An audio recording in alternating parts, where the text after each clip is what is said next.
अच्छा,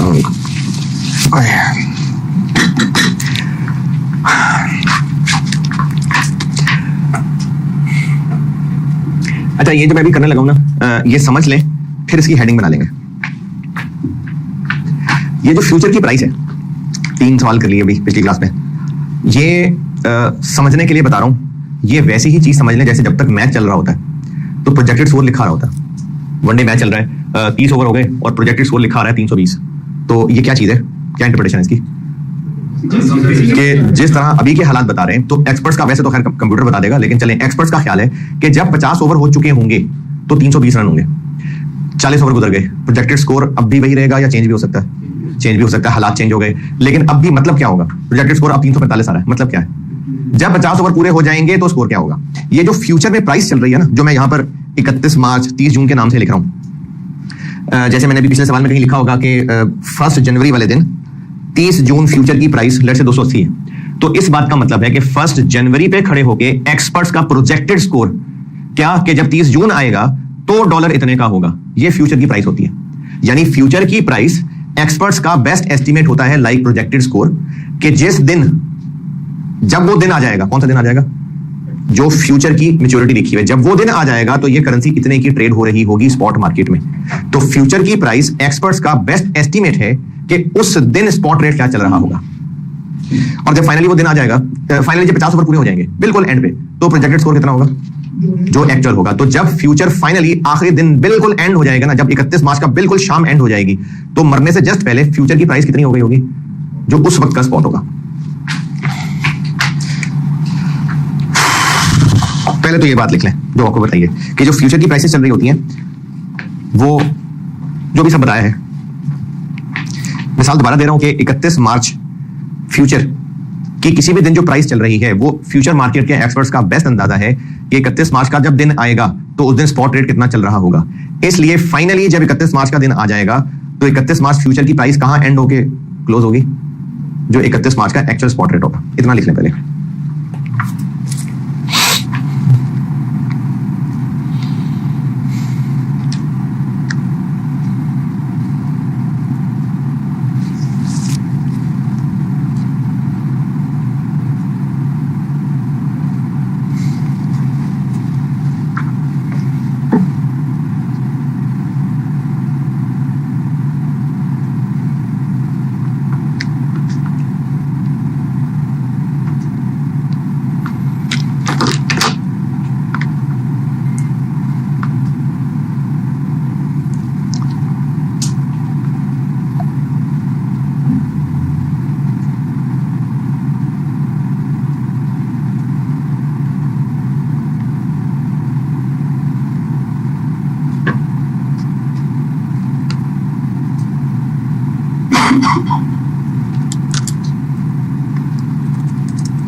हाँ जी, लिखा।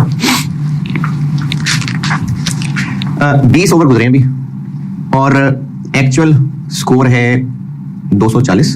कोई बड़ा मारा है ना, वो इंडिया ने वो 297 इसकी आउट हो गई एवरेज। 20 ओवर हुए हैं और 180 रन हैं और प्रोजेक्टेड स्कोर आ रहा है। अच्छा, आप रन रेट कैलकुलेटर के टैली ना करना उसको, बस मैं एक बात बता रहा हूं। प्रोजेक्टेड स्कोर आ रहा है 310। 40 ओवर गुजर गए, एक्चुअल स्कोर हो गया है 270 और प्रोजेक्टेड स्कोर आ रहा है 340। रिकंसाइल नहीं करना, बस बात बता रहा हूं। कितना डिफरेंस है इनमें? 130। इनमें कितना डिफरेंस है? ये डिफरेंस कम क्यों हो गया? क्या हुआ? तो रन रेट कम हो गया? नहीं, ये रीजन नहीं है।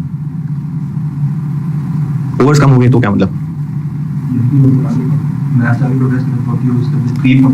हाँ, इसको एक और तरह से समझाता हूं। आपने अभी यहां से सफर शुरू किया है इस्लामाबाद के लिए, या चलो ये थोड़ा सा आगे पहुंचे। अभी टाइम हुआ है 1:20 और एस्टिमेटेड टाइम टू डेस्टिनेशन आ रहा है 4 बजे। फिर कुछ घंटे के बाद आपने भेरा भी क्रॉस कर लिया, एक्चुअल टाइम हो गया था 3:30 और प्रोजेक्टेड रीचिंग का टाइम आ रहा था 4:15। तो इनमें गैप कम क्यों हो गया? अरे नहीं, इतना मुश्किल आंसर नहीं है इसका भाई। हम जहां खड़े थे उस वक्त टाइम ये था और इस्लामाबाद पहुंचने का टाइम वो ये दिखा रहा था। कुछ देर बाद हम जहां पहुंच गए हैं तो टाइम ये है और अब इस्लामाबाद पहुंचने का टाइम वो ये दिखा रहा है। तो इनमें गैप क्यों कम हो गया? मेरे ख्याल से आसान। हाँ भाई, डिस्टेंस तय कर लिया ना। पहले हम इतनी दूर थे तो इस्लामाबाद पहुंचने का टाइम हमने बहुत दूर से इस्लामाबाद से, तो इसलिए वो 3-3.5 घंटे का गैप दिखा रहा था। अब हम करीब पहुंच गए तो गैप भी तो कम होगा ना। इसकी भी यही रीजन है कि जब 20 ओवर हुए थे तो 50 ओवर तक का गैप बहुत ज्यादा था। हम जहां खड़े थे तो 50 ओवर एंड होंगे तो इतना स्कोर होगा। अब हम 40 ओवर खेल गए हुए हैं, अब हम जहां खड़े हैं 50 ओवर एंड होने तक गैप भी तो थोड़ा रह गया ना। नहीं,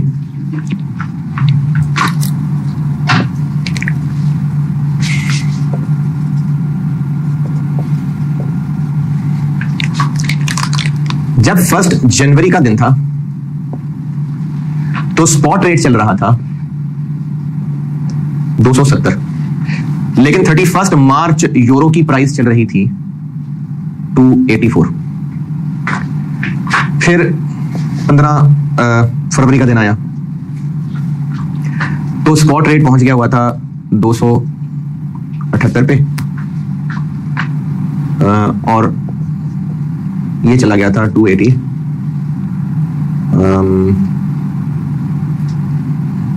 नहीं 280 पे और ये पहुंच गया था 289 पे। फिर 10 मार्च आ गया, ये पहुंच गया था 283 पे और ये पहुंच गया 290 पे। और फिर 31 मार्च का दिन आया फाइनली और 292 पे क्लोज हो गया। और खत्म होने से जस्ट पहले 31 मार्च फ्यूचर प्राइस भी कितनी हो गई होगी? इस दिन डिफरेंस कितना है दोनों में? इस दिन 0। दिन गुजरते जा रहे हैं, ये डिफरेंस कम क्यों हो रहा है? नहीं ना यार, ये एस्टिमेट रिवाइज की वजह से ये डिफरेंस कम हो रहा है। नहीं, हम मंजिल के करीब पहुंचते जा रहे हैं। यार मुझे तो लगा था मैंने बड़ी आसान सी मिसाल उठाई है। तो जब अगर आप गूगल मैप लगाएं और कहीं तक पहुंचना है तो गूगल मैप के ऊपर एक एस्टिमेटेड टाइम टू डेस्टिनेशन आ रहा होता है ना। तो जब सफर शुरू किया है तो वो जो एस्टिमेटेड टाइम शो कर रहा है वो अगर 2-3 घंटे बाद का है तो जैसे जैसे सफर गुजरना शुरू हो जाएगा तो अभी जो घड़ी में टाइम है और एस्टिमेटेड टाइम टू रीच, इनमें फासला कम हो जाएगा ना, क्योंकि मंजिल के करीब पहुंचते जा रहे हैं। तो ये 270 क्या था 1 जनवरी वाले दिन जो उस वक्त स्पॉट रेट था? ये क्या था 1 जनवरी वाले दिन एक्सपर्ट्स का एस्टीमेट था कि जब 31 मार्च का दिन आएगा तो रेट इतना हो गया होगा। यानी 10 ओवर गुजरने पे एक्चुअल स्कोर इतना था और 10 ओवर गुजरने पे 50 ओवर्स का प्रोजेक्टेड स्कोर इतना आ रहा था। फिर कुछ और ओवर गुजरे, 25 ओवर गुजर गए, 25 ओवर गुजरने पे एक्चुअल स्कोर इतना है और अब 25 ओवर गुजरने पे 50 ओवर का प्रोजेक्टेड इतना आ रहा है। गैप कम क्यों हो रहा है? क्योंकि 50 ओवर के करीब करीब पहुंचने जा रहे हैं। 37 ओवर हो गए, अब हमारा एक्चुअल स्कोर ये है और उस वक्त खड़े होकर 50 स्कोर प्रोजेक्टेड स्कोर ये है। फाइनली 50 ओवर पूरे हो गए, जितना एक्चुअली हुआ वही प्रोजेक्टेड ही है, बस ये खत्म होने से जस्ट पहले। तो ये जो फ्यूचर की प्राइस होती है ये इस दिन का एक्सपेक्टेड स्पॉट होता है एक्सपर्ट्स की राय में। तो इस दिन का स्पॉट इससे कितना दूर है, नहीं कितने दिन दूर है, कितने महीने दूर है? इसमें और इसमें 3 महीने का गैप है, इसमें बस 20 दिन का गैप रह गया। इसमें यानी जितना जितना अभी के टाइम और इसकी मैच्योरिटी के टाइम के दरमियान गैप कम होता जाएगा, उतना उतना उस दिन के स्पॉट रेट और फ्यूचर प्राइस के अंदर डिफरेंस कम होता जाएगा। इस डिफरेंस को बेसिस कहते हैं। दोबारा, फ्यूचर की प्राइस किसी खास मैच्योरिटी वाले और actual spot rate, current spot rate के दरमियान जो डिफरेंस है वो बेसिस है और ये बेसिस कम होता जाएगा और एंड रिजल्ट 0 हो जाएगा जैसे जैसे फ्यूचर की मैच्योरिटी करीब आती जाएगी। इसमें सवालों के लिए यानी वो एक्सपर्ट्स जिन्होंने कैलकुलेशंस करनी होती हैं उनके लिए एक अजम्पशन यूज होती है। वो अजम्पशन ये है कि this will reduce to 0 on straight line basis. ये अजम्पशन है। सवाल वाला कोई और अजम्पशन भी यूज करवा सकता है ये उन लोगों के काम की है जो अभी 31 मार्च से पहले पहले हैं और कोई कैश फ्लो की प्लानिंग करना चाह रहे हैं। तो उन फाइनेंशियल एक्सपर्ट्स के लिए ये अजम्पशन है कि बेसिस 0 तक मूव कर जाएगा on straight line basis. Assumption का इस्तेमाल क्या है वो अगली मिसाल में बताता हूं। पहले इतना लिखना चाहें तो लिख लें, लेकिन सिर्फ इतना नोट करके ये करेंगे तो बात पूरी नहीं है। जो मैंने कहानी बताई है वो भी लिखना कि ये डिफरेंस कम क्यों होता जा रहा है।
जी लिखी कहानी।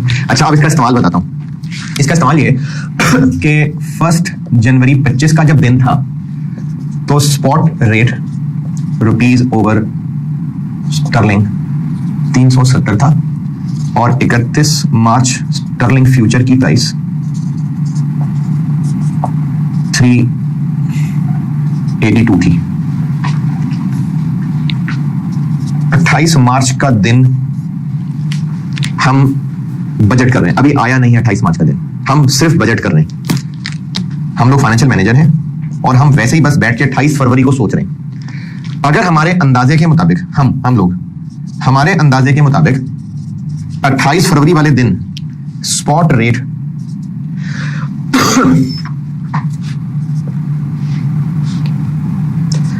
$381 हुआ, हमारे अंदाजे के मुताबिक अगर इस दिन स्पॉट रेट इतना होगा तो फ्यूचर मार्केट की प्राइस कितनी चल रही होगी? जी कैसे करें? हम ऐसे करेंगे कि 1 जनवरी वाले दिन जब पहली दफा हमने एक्चुअली मार्केट से डेटा उठाया था एक्चुअली, तो इनमें कितना डिफरेंस था? 12 रुपए का। और हमारा अभी जो मैंने वहां कहा अजम्पशन क्या है कि ये 12 रुपए का डिफरेंस 0 तक पहुंच जाएगा स्ट्रेट लाइन बेसिस पे। कितने महीने गुजर गए या गुजर जाएंगे? 2। तो फिर इस अजम्पशन के तहत इनमें डिफरेंस कितना रह जाना चाहिए? 12 रुपए में 12 रुपए ने 3 महीनों में खत्म होना था, 2 महीनों बाद कितना रह गया होगा? 4। तो फिर ये 385 होगा। ये फायदा है, ये यूज है इस असम्पशन का कि अगर हमें किसी दिन पे खड़े होके ये दोनों एक्चुअल पता हो और फिर हम मुस्तकबिल की किसी डेट की बजटिंग करना चाहें तो इसको अगर किसी तरह से अंदाजा लगा लें तो साथ हम इस तक भी अंदाजे पहुंच सकते हैं।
अच्छा, अगर हमें लगता है ना कि कल को रेट गिर जाएगा तो फ्यूचर की प्राइसेस भी यकीनन एडजस्ट होंगी और फिर एक स्टूडेंट से ये बेसिस की वर्किंग टेस्ट नहीं होनी चाहिए क्योंकि फिर तो मार्केट के डायनामिक्स बदल रहे होंगे।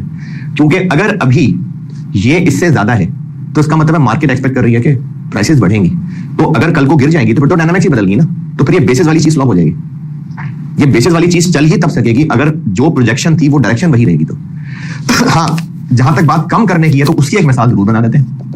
1 जनवरी 25 पे स्पॉट रेट था रुपीस पर यूरो 260 और 30 जून फ्यूचर प्राइस चल रही थी रुपीस पर यूरो 242 और फिर 30 अप्रैल के दिन पे हम बजट बना रहे हैं, यानी हैं पीछे ही कहीं लेकिन हम किसी वजह से 30 अप्रैल को बजट कर रहे हैं और हमारा बेस्ट अंदाजा है कि जब 30 अप्रैल का दिन आएगा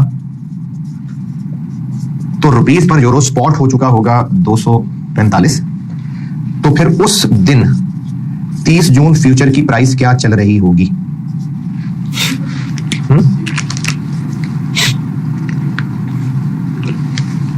जी, जब पहली दफा हमने इन दोनों को कंपेयर किया था तो कितना फर्क था? 18 का, और ये 18 कम था। कल को जब हम इन दोनों का लिंक बनाना चाह रहे हैं तो अगर 4 महीने गुजर गए, 4 महीने 6 में से ये और ये 6 का गैप है ना, 4 गुजर गए, कितना गैप रह गया? 2 महीने का, तो डिफरेंस भी फिर 6 रुपए रह गया होगा। 239। ये है बेसिस का यूज। तो इसकी हेडिंग आप बेशक पूरा पैराग्राफ ही बना लें कि अगर हमें क्वेश्चन में ओपनिंग, अच्छा देखें अब तक कितने सवाल किए, एक हेजिंग डेट है और एक फाइनली ट्रांजैक्शन डेट है। एक जब हम पहली दफा हेजिंग करने जा रहे हैं और दूसरा जब हम फाइनली क्लोज करने जा रहे हैं। तो अगर हमें हेजिंग डेट का डाटा पता है, क्लोजिंग डेट की फ्यूचर प्राइस नहीं पता, तो हम ये बेसिस यूज करके बना लेंगे। इस सारी कहानी की अगर आप हेडिंग बनाना चाहें तो वो कि अगर हमें हेजिंग डेट का डाटा पता है वो तो पता ही होगा, लेकिन क्लोजिंग डेट का डाटा नहीं पता, क्लोजिंग डेट की फ्यूचर प्राइस नहीं पता, तो हम इस सारी मेहनत से वो बना लेंगे।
जी लिखा।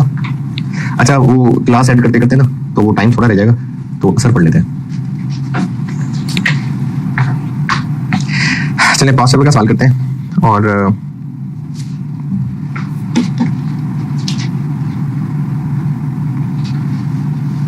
जून 17 करते हैं। ये है जी क्वेश्चन बुक में क्वेश्चन 7, जेएलएम मोटर्स लिमिटेड।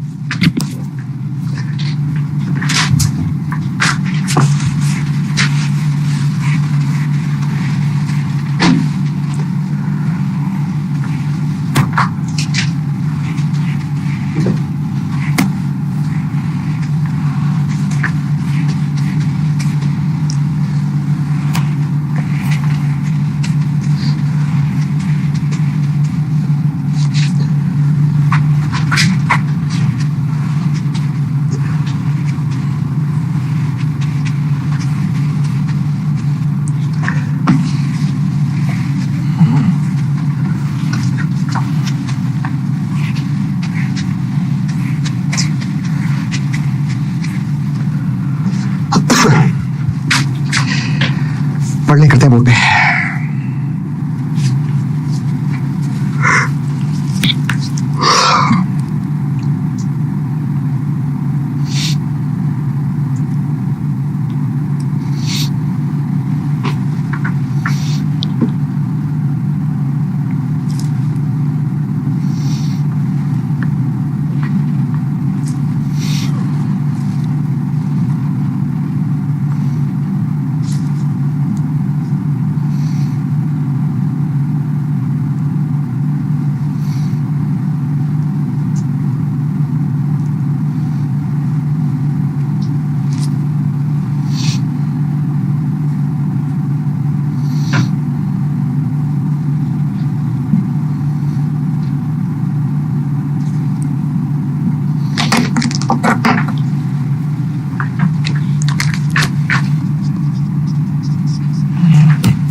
हाँ जी, क्या क्या पेमेंट्स हैं? अगस्त, सितंबर और अक्टूबर। 31 अगस्त को कितने इंजन्स? 1। एक कितने का?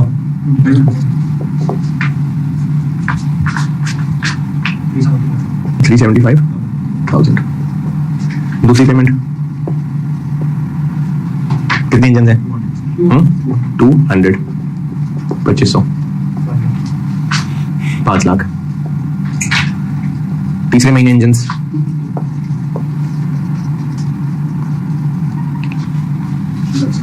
625। ये 3 पेमेंट्स हैं जिनको हेज करना है, और मनी मार्केट से करना है और फ्यूचर से करना है।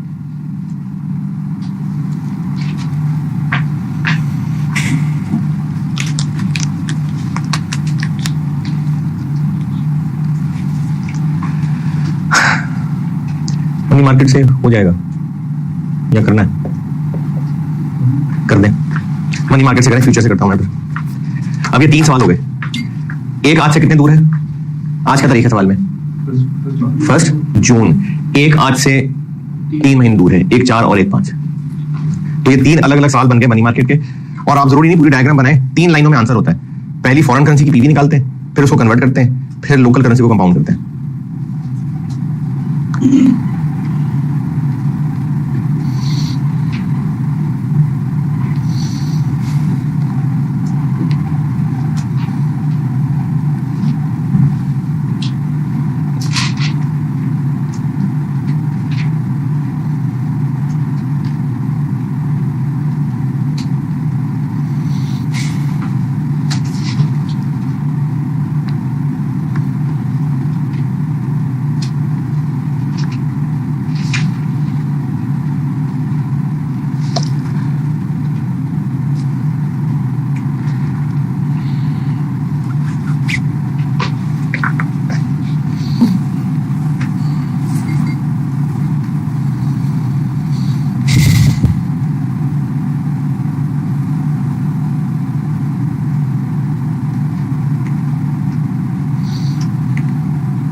मनी मार्केट में नहीं दे रहे।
हाँ जी, चले फ्यूचर करते हैं सॉल्व।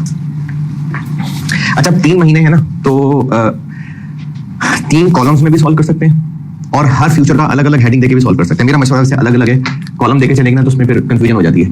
पहले हम सॉल्व कर लेते हैं अगस्त वाला, थोड़ा टाइम ज्यादा लगेगा, लेकिन ये कि एक बार एक सॉल्व हो गया ना तो उसके बाद तो सेम कॉपी पेस्ट ही करना है, सिर्फ फिगर्स देख देख के चेंज करनी है। कॉन्ट्रैक्ट साइज क्या है? 1,25,000। तो हमने 31 अगस्त वाले पेमेंट का सवाल है, रिसीट का है, पेमेंट का, तो हमने बाय 31 अगस्त डॉलर फ्यूचर नाउ और सेल 31 अगस्त डॉलर फ्यूचर कल। Number of contracts 3,75,000 divided by 125 3। Spot transaction 31 अगस्त वाला दिन आया तो नहीं है, लेकिन सवाल में उसने क्या दिया जी, फर्ज करें इतना होगा, तो स्पॉट पेमेंट कितनी होगी? 31 अगस्त का दिन अभी एक्चुअली आया नहीं है, लेकिन सवाल की रिक्वायरमेंट में लिखा हुआ है कि समझे आ गया, तो उस दिन स्पॉट रेट होगा, रिक्वायरमेंट में लिखा हुआ है 106.5।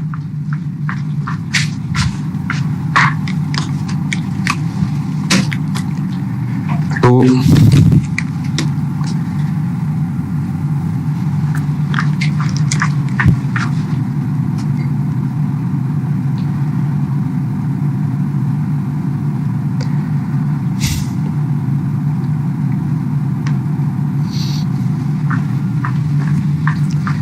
जी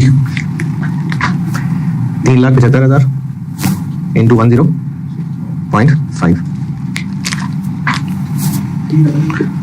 399,37,500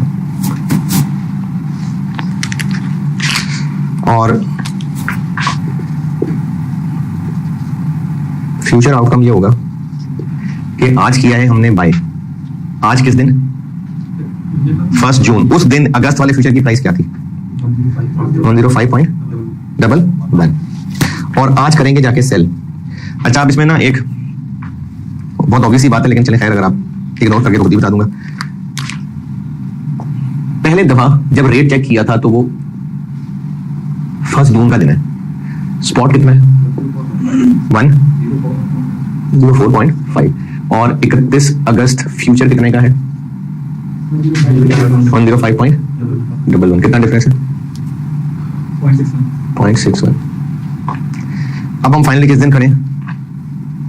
31 अगस्त पे, और 31 अगस्त का स्पॉट कितना है? डिफरेंस कितना रह गया होगा? सवाल में कहा हुआ है 30% पर मंथ कम हो रहा है, तो 0.61 इतना रह गया होगा। 3 महीने के बाद इतना रह गया होगा, कितना? 0.21।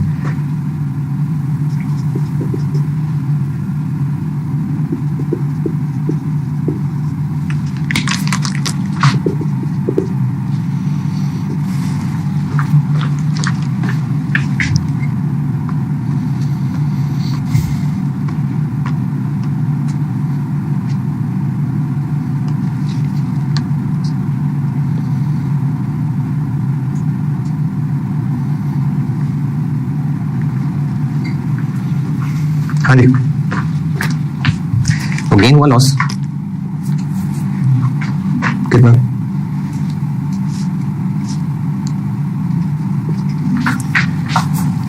टोटल गेन कितना बनेगा? 1.6 into contract size into number of contracts, 6 lakh. सवाल की रिक्वायरमेंट क्या है कि दोनों में से कौन सी हेजिंग स्ट्रेटेजी बेहतर है?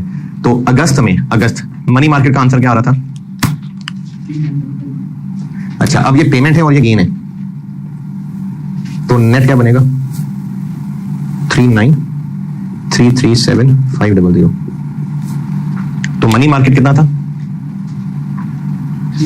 3955, ये है 3933, पेमेंट है।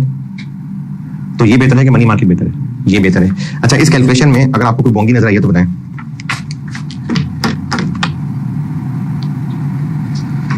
हाँ जी, जब 31 अगस्त पहुंच जाएगा तो उस दिन 31 अगस्त फ्यूचर की प्राइस क्या चल रही होगी? जो स्पॉट है, तो फिर ये डिफरेंस होना बनता ही नहीं था। 31 अगस्त वाले दिन 31 अगस्त फ्यूचर की प्राइस क्या चल रही होगी? स्पॉट के बराबर ना, तो ये होना नहीं बनता था। तो ये अगर जिंदगी में एक दफा हुआ होता ना तो मैं सवाल ना कराता, लेकिन ये को 2-3 दफा हुआ है। इसमें एग्जामिनर सिर्फ ये चेक करना चाह रहा था कि स्टूडेंट्स बेसिस की अमाउंट को कम करना जानता है। टेक्निकली ये सही नहीं है। 31 अगस्त का दिन आ गया, 31 अगस्त फ्यूचर की प्राइस डिफरेंट क्या करेगी डिफरेंट होके, लेकिन ये एक से ज्यादा दफा टेस्ट हुआ है। अब उम्मीद है इस तरह की हरकतें नहीं होती हैं, बहुत बेहतर हो गया, गोरे बनाने लगे होंगे पेपर अब, लेकिन ये हुआ है, मैंने इसलिए सवाल कराया। इससे पहले भी हो चुका है इस तरह टेस्ट, वरना ये सवाल टेक्निकली ठीक नहीं है बात। तो इसमें सिर्फ इस प्रैक्टिस के लिए कि हमें अगर कल को फ्यूचर प्राइस खुद निकालनी पड़े तो ऐसे निकाल सकते हैं, सिर्फ इसलिए करा रहा हूं ये सवाल जी। इसमें 30% हर मंथ कम होना है, लाइक रिड्यूसिंग बैलेंस मेथड, तो 70 बचता जाएगा।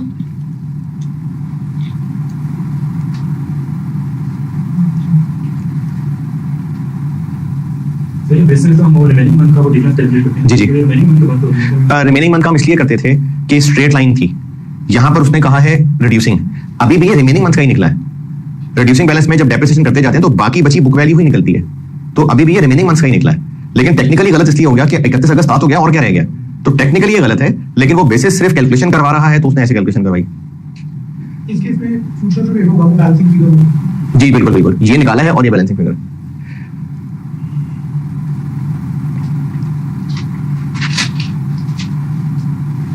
अच्छा, सिर्फ फिगर्स बदलनी है, सितंबर वाला कर दें, सितंबर वाला सॉल्व कर दें।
ठीक है, आंसर ठीक है, तो बस ऐसे ही फिर अक्टूबर भी हो जाएगा।